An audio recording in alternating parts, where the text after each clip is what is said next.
Hello. Hi. Uh, how goes it today? It's good. Hmm? Were you talking to me?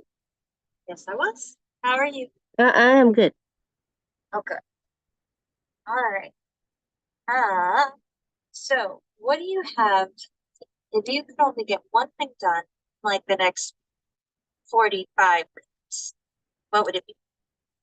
Um, for the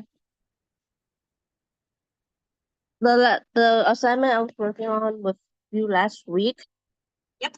I wasn't finished with it. Yeah. Yeah, that one I'm kind of stuck on it. Why don't you show me what you've got? Yeah. Uh, and we and share your screen, of course, when you're ready and Yeah. have her set up.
Yeah. Just wait.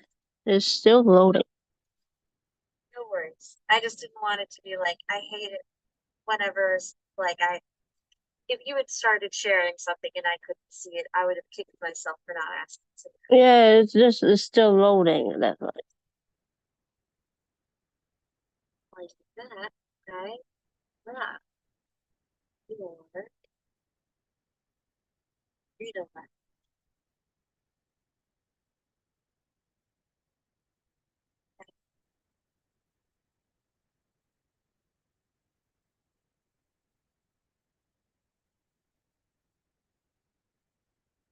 This looks really good. Yeah, the last time, as of last Friday, I would just really just have the intro. 1 second Oh, very well. On the right. Yep. Sorry, Mandy. Someone had a question for me. What were you saying? as of last Friday, I just only had the intro and the summary. Hey, this is much more difficult. Yeah.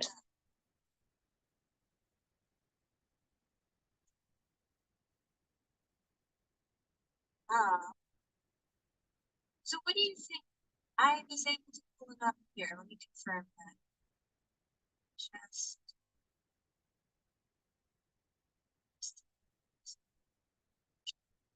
so what do you see on my screen right now?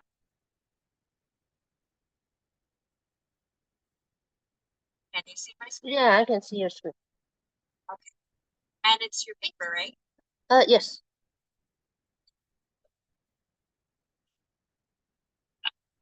So in that case, um, since I was able to pull the paper, my question for you is, uh, what do you said it was not done? Tell me more. Is it missing something? So far that's how much I have written as of early past midnight this morning. That's fair. At one something. I was kind of, I was like, at that time I felt like I was done writing. But it was not. It didn't look like it was ready to be submitted because it didn't include all of the 10 practices in there. Okay. Yeah. So it sounds like this might be what we might want to do is perhaps something along the lines of what we did last week, where it's like, tell me what you think. Like we'll go through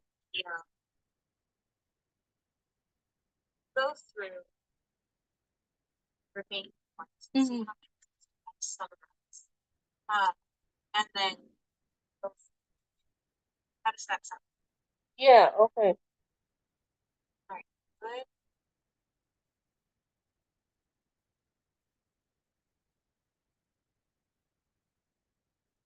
We'll do that right now. All right. So in that case, you have on hand Yeah. Yeah. and let's be able to follow the chart. That's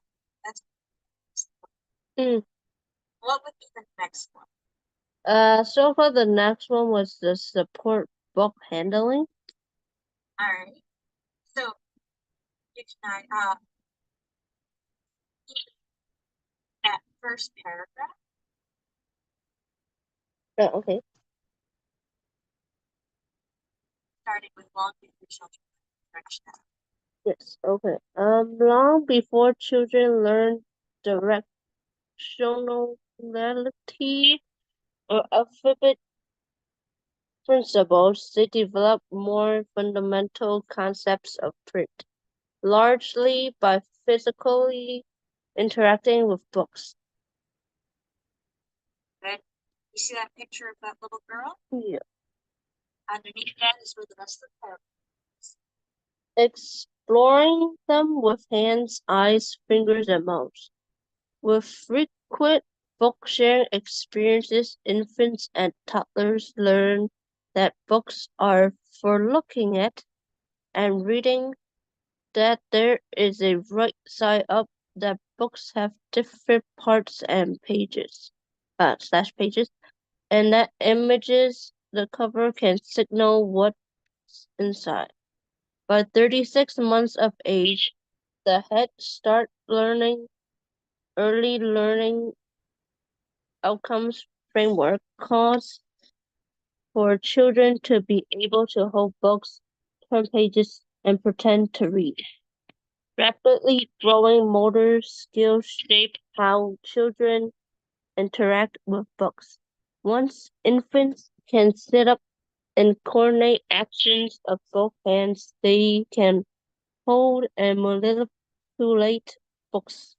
When infants can crawl, they can move towards bookshelves or a favorite book sharing spot. Once two toddlers are on the move, they can carry books from place to place.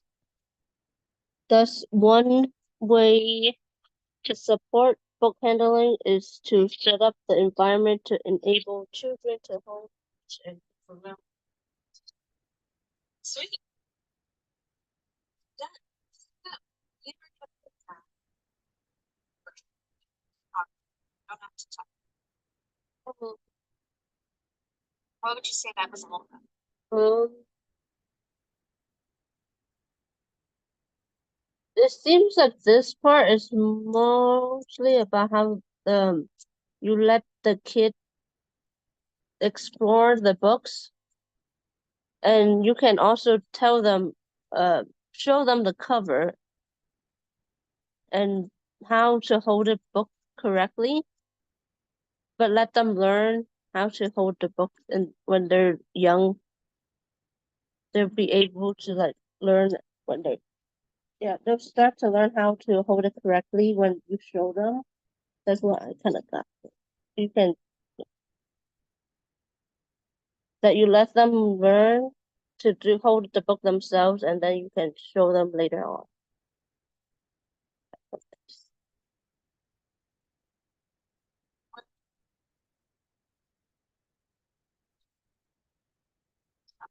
Okay. So why do you think that might be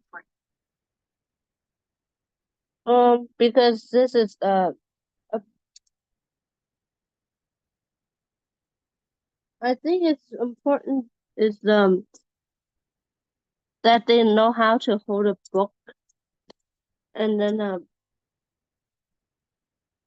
what how they hold the book, and then what are the different pages of it, like how to distinguish the front and back of it, and like when you open or close it, the book, they will know that's the end of the story. Yeah. So, all right, here's a question. So, do you think kids, kids, people in general,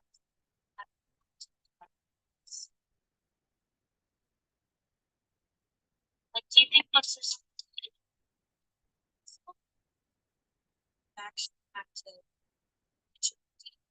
outside of school?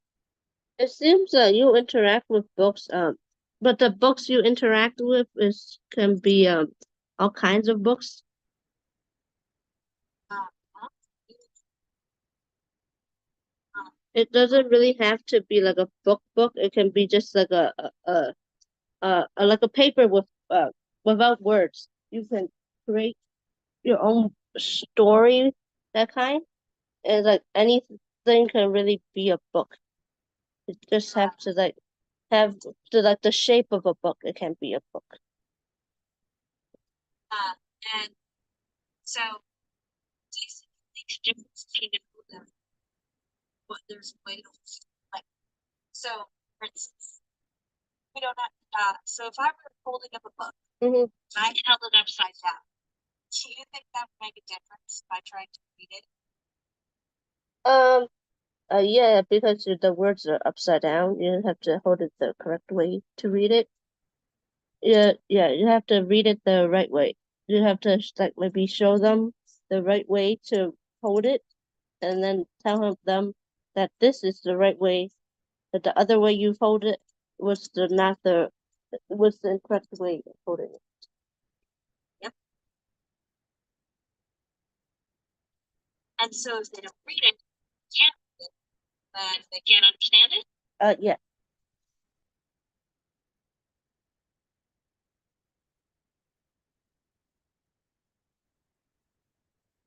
Seems to let's let's get collapse or something. Um, The little example at the end is also part of it too, right? let's see. The part where it says at home, Celia and her parents. Yes. That I think yes. I I think yes. That and we can talk about that more.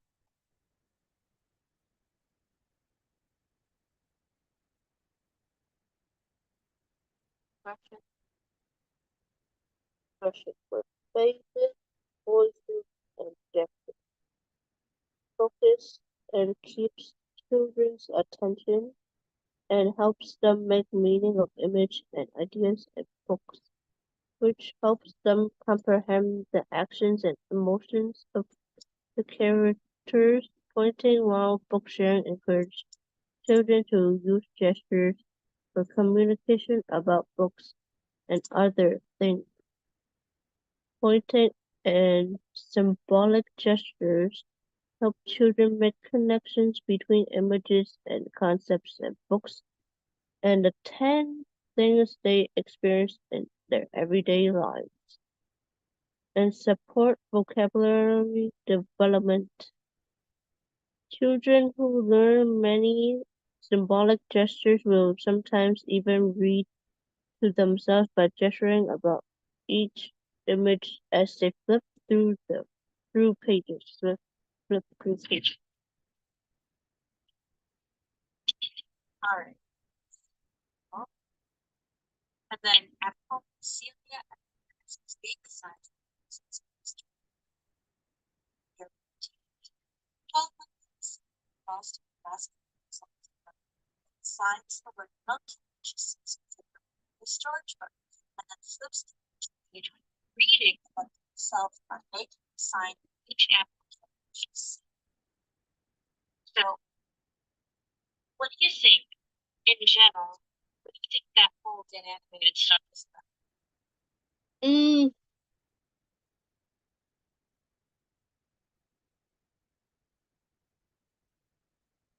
that I think when like so far when you read to the kids, you can also use your voice and movements, hand movements, and like be acting out certain like words. If it's the sounds, you can act it out to make it more to get the attention of the kid. And you think, so like, let's pretend that I'm in a study story and once upon a time, yes. Do you think a kid would follow us? Um, I don't, not really, because it don't sound that interesting, I think. Yeah, I totally agree. Uh, but if I phonetically sounds like it's like, huh, what's going on here? Like, Yeah. can't understand it. It sounds, and so what do you think it does to use your voice to act out words?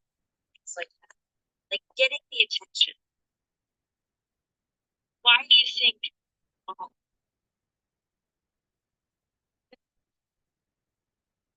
do you think, I think that like how the tone of your voice would also affect how the kids will be interested. When you so far have to use your voice and gestures and the emotions on your face to show the kids yes, what like some of the the words on the page might be an action and then you can show it. Like if it's yeah, you can show it with your face or your body when reading the book to them. yeah. And then, all right, uh,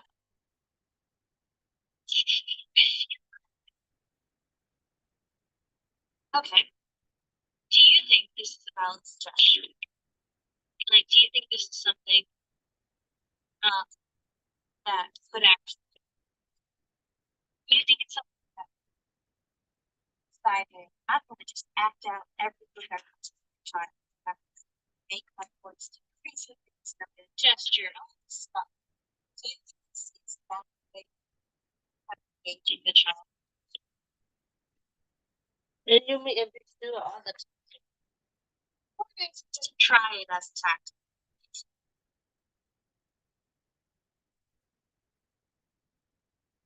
I think that either way, if you read it normally too, they can also kind of like if they give you the book themselves, like how the other one is said about them getting their own book to read.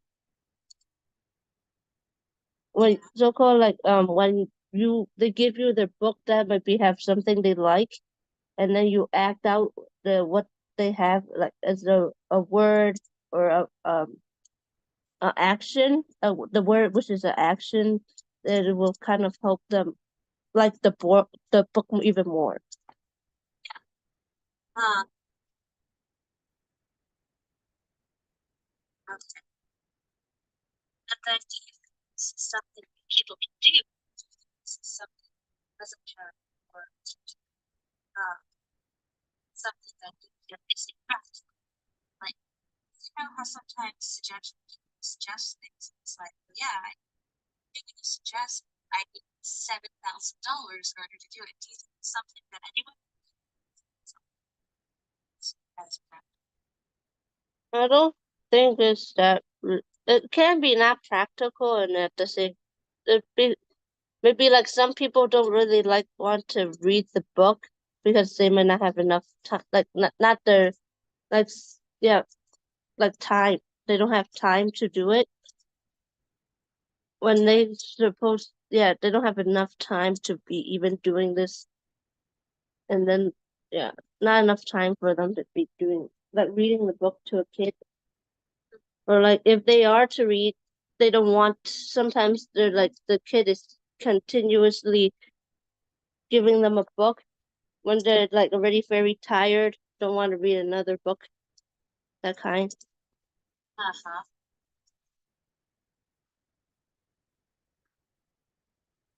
All right. Okay. Uh, okay. Next, let us not play with sounds.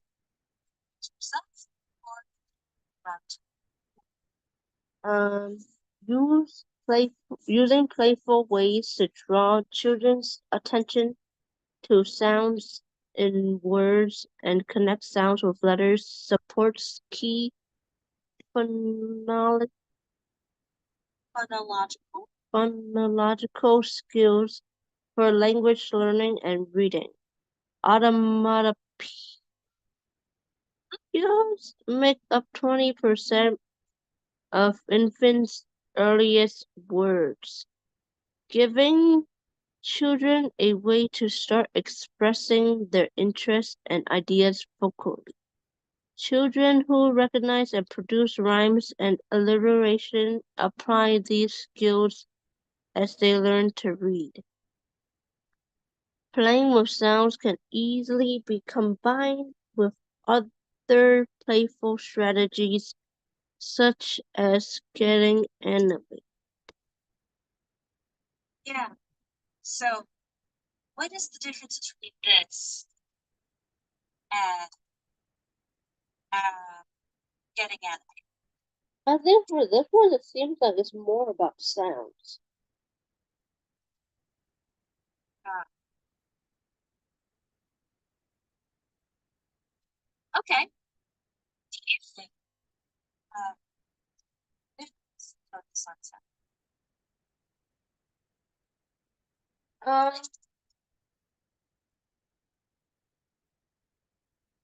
yeah, I think so. Like for the younger ones, it because they most of the time it's just making sounds when during like the early stages when they're small.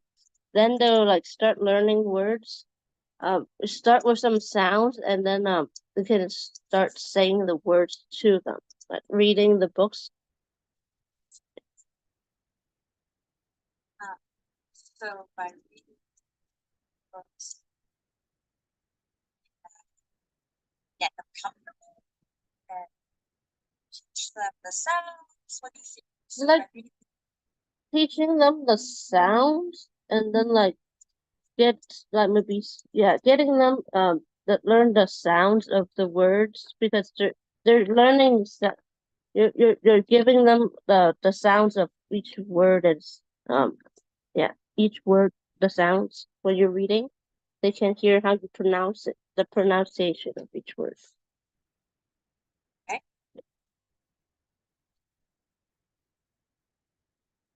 And would you say that by doing that helps them understand the word? I think so. Yeah, by doing so you'll be giving them a chance to learn how the sounds like, and then maybe they'll pronounce it differently, but it'll Yes. be a way that you know they're trying to pronounce it, but yeah, they're trying to pronounce what you're trying to say that in a different way. Yeah. All right. Because like, what if like the word reserved? If you didn't know it was pronounced reserved, you might be like reserved or something. Yeah. And then like, but if I say to you reserved, and then you start to realize that's how it's spelled, Mm, you might understand it more. All right. Let's move on to ask and answer. Same thing as before. Either read aloud to me or read quietly to himself. okay. Questions help children notice and connect to ideas and explicit expressive language. or nonverbal communication, which promotes expressive or receptive language development. Infants answer questions with looks, gesture, or action. Toddlers answer with gestures, actions, words, or simple sentences. It is valuable for children to hear adults ask and answer their own questions. For older infants and new talkers, teachers can ask a question, wait a beat, then answer it themselves with words or gestures.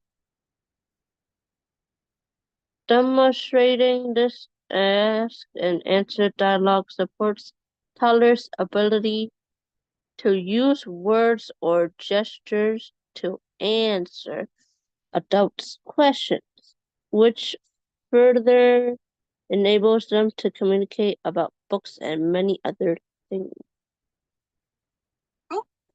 So, ignore the tables and all that for right now. Just tell me what you think. What do you think the paragraph is about? Hmm.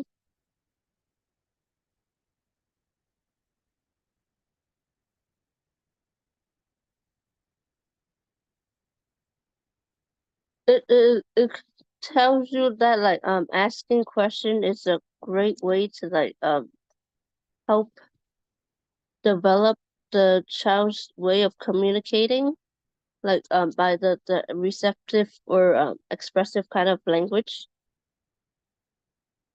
And it tells you what kind the infants use and the toddlers use in this little paragraph.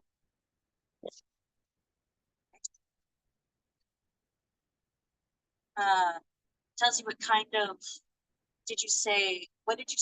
Yeah, because this so-called mentions how like when you ask the infants, they will just give you looks and gestures and actions. And then when it's the toddlers, they'll answer with also gestures and actions. But this for toddlers, they are able to talk. They will use words and simple sentences, like short sentences, when answering back to the adult.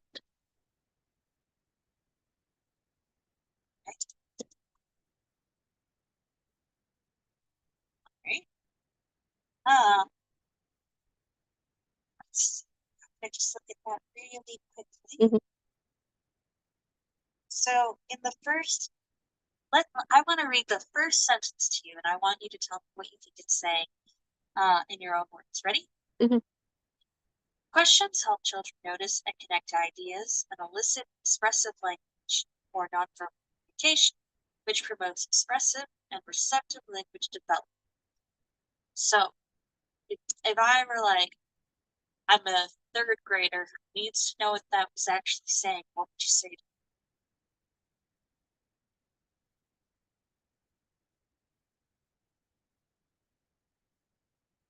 me? Like that questions are a good way to like get your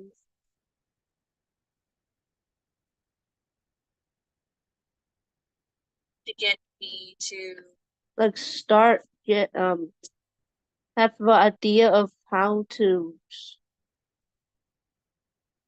like the questions are how ways for you to communicate with each other and your language to develop with these questions. You're able to develop your language when you're asking questions. Either way, if you're like uh yeah, like how this it with expressive or nonverbal and questions is a great yes. way to help. Yeah. All right. That works. Let us do. So before we continue, how are you feeling? Is this helping? Is this kind of like, because what I'm doing is just like last week, Mm-hmm. I'm going through and then it's sort of I'm asking you questions that I think your teacher asked for in the rubric, Mm-hmm. and then just writing down your answers so that you have things to work off. Yeah, I think it's helping. Yeah. Because like Okay. when I was when I was at that end, that first, I was stuck with it when I wasn't able to continue. I get that. It can be very hard to write up so much stuff. Now, I'm curious, remind me, when is this due? She just it was past due, but since I asked her, should I told her that at that moment I only really just had the intro and the summary. She replied me, just have me finish the whole thing. So I'm just trying to finish the thing, the whole paper, and then turn it in. All right. So then, in that case, let's continue on to number 6. See if we and I'll read it, Mhm. and you tell me what you think I said. All right? Mhm. Children learn vocabulary when we name the objects they manipulate, actions they perform, and emotions they feel. When interacting with the pictures and ideas in books, children learn words for the objects, actions, and feelings they attend to. Caregivers can watch children's eyes, gaze and pointing. Hold on. Yeah, I guess that was what they wanted to say. Caregivers can watch for children's eyes. They can gaze and point. They can listen for words and other vocalizations to understand what interests children most, and then label those things to build vocabulary. So, what do you think? If you had to summarize that.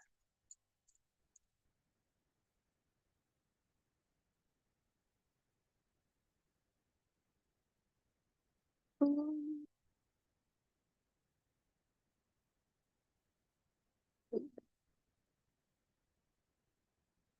Mm.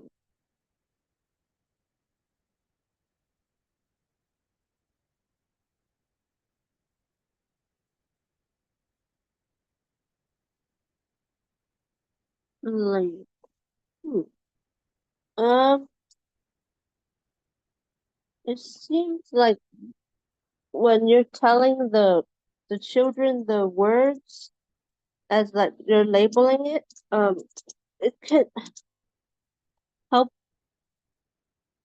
them start to understand what is what. Um, and they can Okay. slowly understand like the words that you're trying to say with like if it's they're labeling saying this is a cat and then ask you what color it is in the book. Yeah, would that connect to the question and answer thing? Yeah. Yeah. So, like, let's say they like to play with animals. Mm-hmm. Like, let's say you own a cat or a dog, and instead of playing with dolls or toys, they love to just play with the cat or dog. Mm-hmm. You might like pet your cat and be like, cat, see if they can say the word, right? Mm-hmm. So why would you, why would it be better? And it's okay if you don't quite know, but why would it be better to label the things they're interested in instead of just labeling things? Like you could grab hand sanitizer, even if like let's say they're petting the cat Mm-hmm. and you just want to teach them what sanitizer is, and you just grab hand sanitizer and you're like hand sanitizer. Mm-hmm. And well, why would that not be as effective as like engaging with what they're interested Because that was just like a word, isn't that something that they want to learn? It's like maybe you want to teach them some words that they want to learn first, and then you can teach them other words.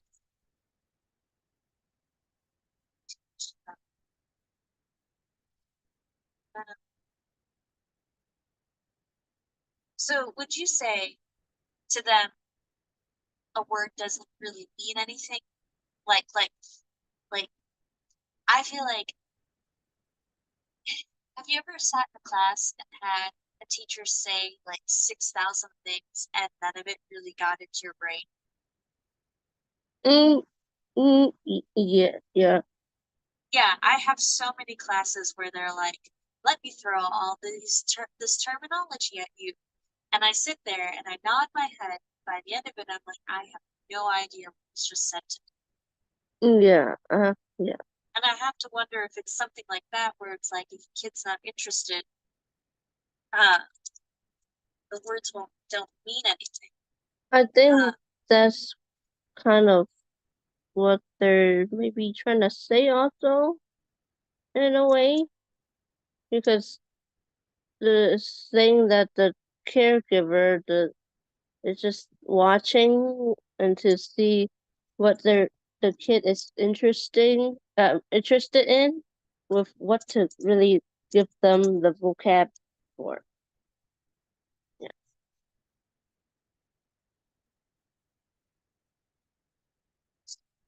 Okay, let us do, let's see if we do one more. And I'll read it again. Describe. Children learn to understand more complex words and ideas when they describe features of objects and actions in books.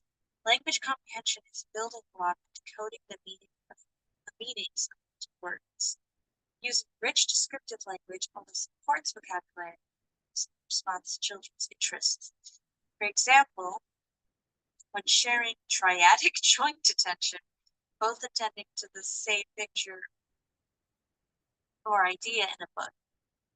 Using gestures as part of descriptions helps children comprehend spoken words and to learn and use symbolic gestures and promotes their vocabulary and sentence learning. That one to me felt a little confusing. Did you understand what they were trying to say? I don't really. I don't think so. I don't. Yeah. Kind of You, confused. yeah, I don't think they worded that as well as they could have. So here's my question, because I was recently in a kindergartner class, Mm-hmm. and I remember when we were doing the weather, the kids did like little gestures, like they mimicked raindrops when they were saying rainy, or and then like they held their hands out a certain way when they were saying sunny, and I feel like those were ways for them to describe the weather. Does that make sense? Mm-hmm. So if we were going off of that, like, what do you think? How would you put that? Like, if I was trying to teach someone about just the importance of describing, or you were trying to teach someone about the importance of describing, how would you like explain it to someone? Mm-hmm.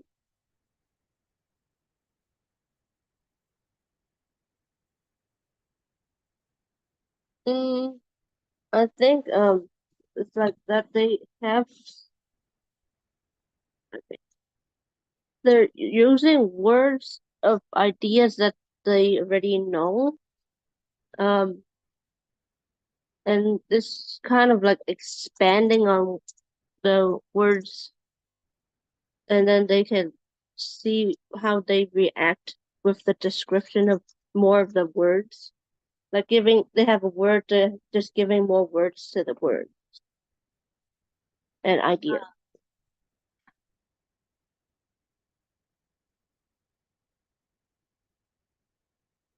so, like, what do you have you ever seen something where have you ever been in a classroom where kids have to describe something? Can you think of any examples?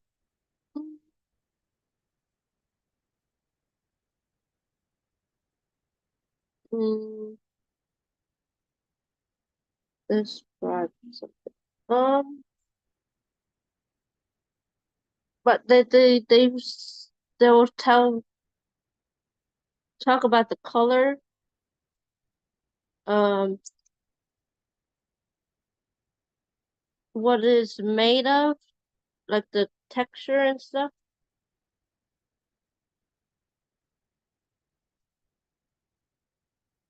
Yes. Yeah. So, like, if like, have you ever heard felt have you ever seen those pillows where it's like sequenced, and when you move your hand one way, it turns a certain color. When Yeah, yeah, yeah. yeah, like or, yeah, something like that. Mm-hmm. Um, yeah, okay. So, we've got time before we go into explain. I'm going to share the screen again. So Okay. there's something I know just having been in a lot of writing classes. So the intro looks fine. Mm-hmm. You see how you can see the essay, right? Mm-hmm.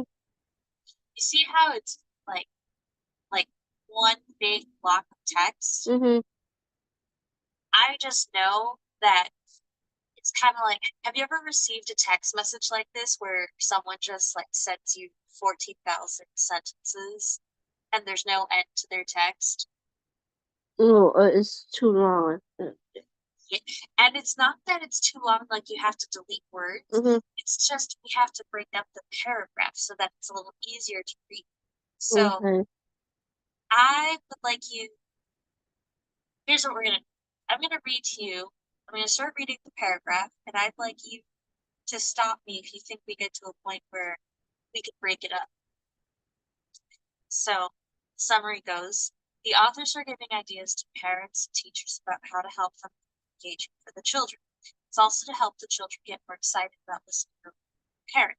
Within this article, there are many text citations and other articles to support the author's ideas. The 10 practices of the main idea of this the 10 practices are the main idea of this article and are mentioned in the tables throughout the article. Some of the 10 practices are the reason why reading to a child can be fun and engaging with the child can read aloud.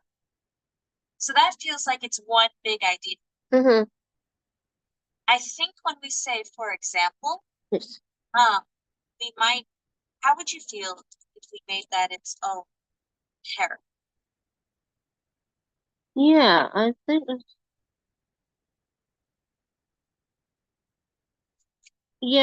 okay. Yeah, All right. it's okay. So now I'd like you to you could just look through Mm-hmm. and see if you can find another spot paper that you would say is like we could break up, because it's still a fairly long paragraph right now. So do you see any place, any spot that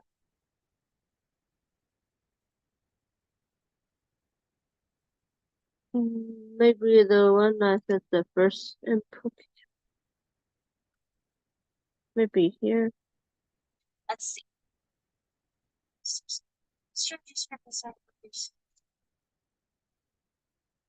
Yeah, that sounds fine. And we could probably keep going, but that's a really good start. Mm-hmm. So what I would do is when you are done summarizing, and we'll keep summarizing until like for the next 5 minutes, just so that we can get as much help as possible. Mm-hmm. But when you're done summarizing everything and you're putting it all together, I would just go back to make sure that it's not one big block of text, because teachers, I have not met a single teacher who likes it when you send them a big block of text, you know? Yes. All right. So let us continue. Describe, now I'll explain. I shall read it to you. You tell me what you think it said. Ready? Yes. Children learn complex concepts when they demonstrate verbal reasoning by explaining how and why things work. Story time is prime time for adults to provide explanations to support infants and toddlers' understanding of their own and others' minds. When adults provide causal explanations, children are more likely to look for causal connections between events in the world, supporting their scientific reasoning. So it looks like, yeah, that's pretty much it. So we can stay on that page. Mm-hmm. So, all right, one, what do you think that was all about?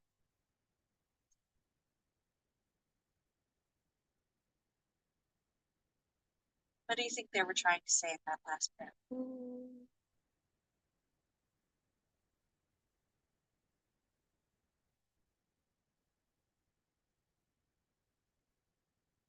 I think with this one is like about how you can connect with when you're reading.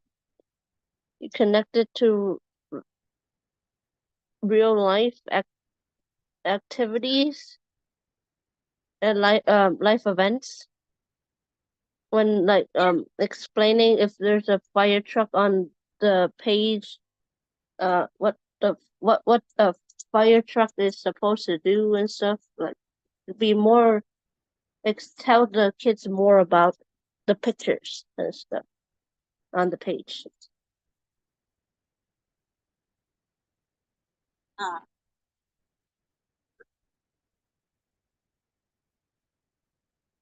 okay.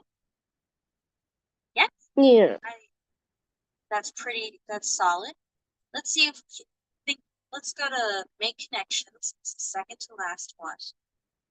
I'll read it again. Make connections. The toddler teacher, Mr. Norris, shared I could do it too about the many things a young child can do with Aya's 23 months and Jordan 28 months. On each page, the little girl shows that she can do the things her family, friends, and neighbors can do. On each page, Mr. Norris comments on what Aya's Jordan can do, similar to the girl in the book. She was pouring juice in her cup, making a pouring motion with his hand. Aya's, you were pouring water from the cups of the sensation stations. Aya's makes a pouring motion with a cupped hand. She is riding a tricycle. Jordan, you put your foot on the trike pedals on the playground yesterday. Soon your legs will be long enough to push them down and ride. Jordan says, Zoom! Link Ideas looks to children's experiences to make books more enjoyable and help them understand these new words relevant to them. One way caregivers can make these connections is by asking children questions and making related statements during book share. So, if you had to put that in your own words. Mm,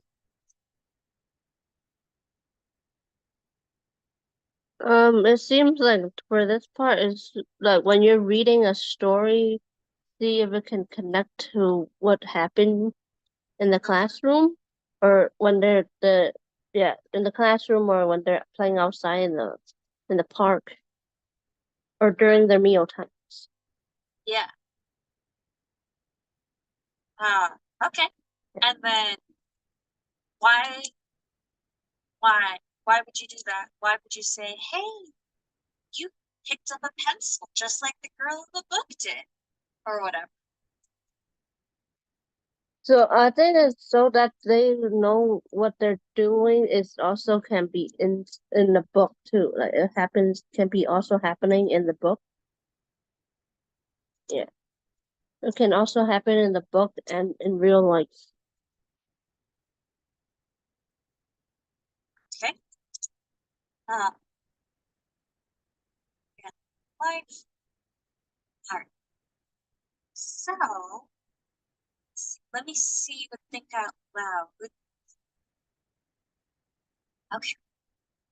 Let's do think out loud real quick, and then we'll have to call it a day. Yeah. Ready? Okay. Think alouds have long been used as a technique for providing a window into the otherwise largely invisible processes involved in effective reading comprehension. We can employ simplified method versions of think alouds with infants and toddlers. Use your own reactions to the book to encourage thinking and comprehension about book content. Make brief statements about your mental processes to lay the groundwork for children to engage in these processes themselves. Use questions to further encourage these processes in children. Support this strategy using gestures for questions and gestures for think/remember. Prompts for thinking aloud for infants and toddlers are explained in Table 10. So, all right, we're summarizing again. Mm-hmm. What do we think aloud means?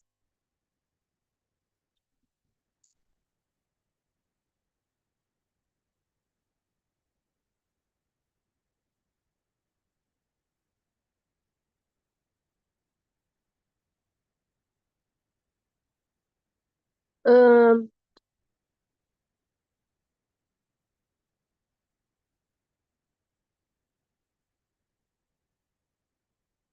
about how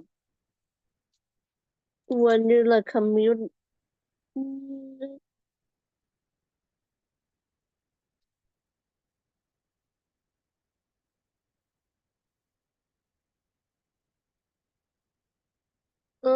For this one, it's kind of hard. Yes, I agree. I think this is like, Is it kind of like almost like that conclusion, but not really? yeah, I think it's another tactic Mm-hmm. that ties into the conclusion, like you said. Mm-hmm. It's like, it reminds me, all right, let me do this. What examples? Okay. I'm going to write a few questions that when later or right after this, you can see if you can answer them.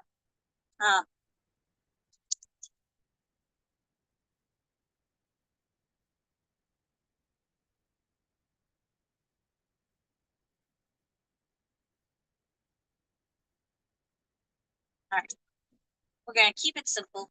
All I'm going to ask, all I wrote is what examples of think out loud you think of, and then do you think it actually helps to think out loud? Why or why not? So Okay. take a break from that for right now.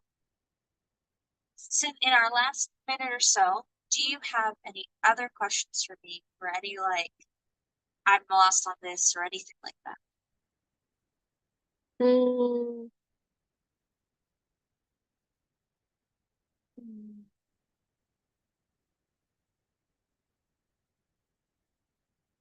I don't think. No worries. Yeah, I don't think I have any. Okay. So what are your next steps when this session is when we call it quits for the day? What are you gonna do next? I'll try to finish this assignment. Okay. Yeah. No worries. Yeah, I would just what I would do is try to finish. Yeah. Try to finish it today if you can. Or I'd give yourself, if you have time, take the time. Just try to get it done by tomorrow night, you know?